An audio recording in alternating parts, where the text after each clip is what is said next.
inscreve no canal, que vale muito a pena, tá bom? Então, vamos lá. Que alegria falar da Turma do Bem.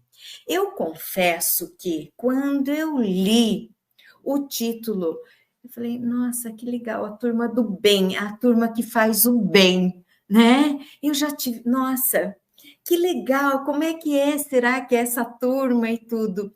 Aí, quando eu ganhei o livro, quando eu recebi o livro, eu li, eu fiquei mais encantada ainda com o livro.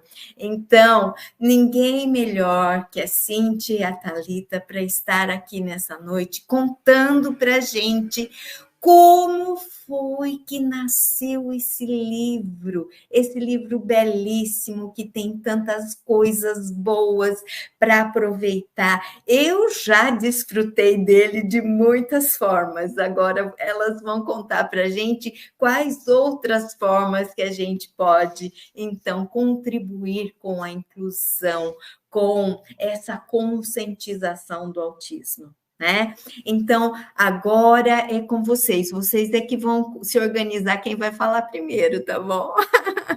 Podem Vou abrir. Começar.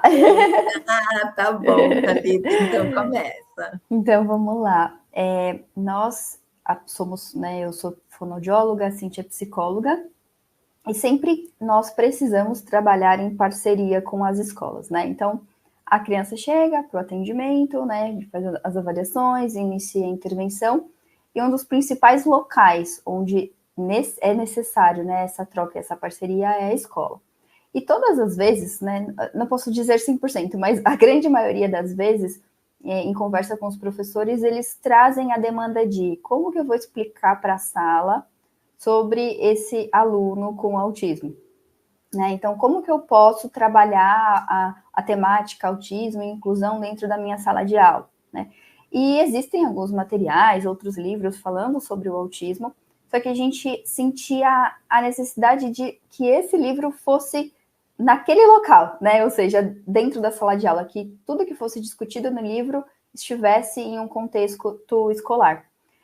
E daí, uma situação em que uma criança precisou muito falar sobre o autismo e as características dela, surgiu esse projeto, meu e da Cíntia, de então, vamos fazer o nosso material, né? Vamos fazer o nosso livro.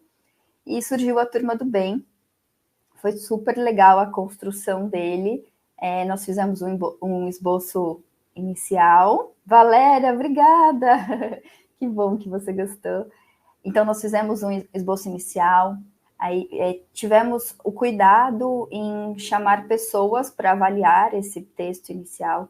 Então, nós chamamos profissionais da área, psicólogos, né, analistas de comportamento, chamamos pais de crianças com autismo, pais de crianças com desenvolvimento típico, chamamos pedagogos e chamamos crianças com autismo, jovens, né, para ler o texto e responder algumas perguntas, porque a gente queria que esse texto fosse acessível, né, nós queríamos que não fosse uma linguagem acessível também, e que as pessoas com autismo, os familiares de pessoas com autismo se sentissem representadas ali, né, e também o nosso objetivo era que o livro fosse lido por qualquer um. Né? Então, até quem não conhece sobre o autismo pudesse ler e falar, puxa, talvez eu conheça alguém, ou que bom saber sobre isso, né? E quando meu filho perguntar, eu sei o que falar. Então, o nosso projeto iniciou dessa maneira. Quer falar, assim? Não, acho que só complementando o quanto que foi gostosa essa fase da gente receber o feedback, a gente ficava ansioso, né? Como que a gente vai... o que será que eles vão achar? Porque quando eles receberam, ainda não tinha ilustração, era uma validação do texto que a gente estava preparando, e nós contamos para eles o que a gente esperava colocar como ilustração para cada um dos trechos que eles liam. Falar de autismo é muito complexo, porque tem uma variabilidade muito grande, muitas características, e a gente não consegue contemplar todas em um livro só, porque ele era um livro infantil. Então, puxa, ele não pode ser tão extenso a ponto de não prender a atenção das crianças. E foi legal a gente ver essas reações, porque, por exemplo, o pai de uma criança que não tem autismo relatou para a gente, nossa, a minha filha traz algumas perguntas da escola e eu não sei o que responder. Ela descreve amiguinhos como os amiguinhos que estão no livro e eu não sei muito o que falar para ela, o que isso significa. e foi muito legal. E foi legal também ouvir principalmente os professores, porque eles vão utilizar em sala de aula quais são as ideias, as perspectivas aí de aplicação desse material.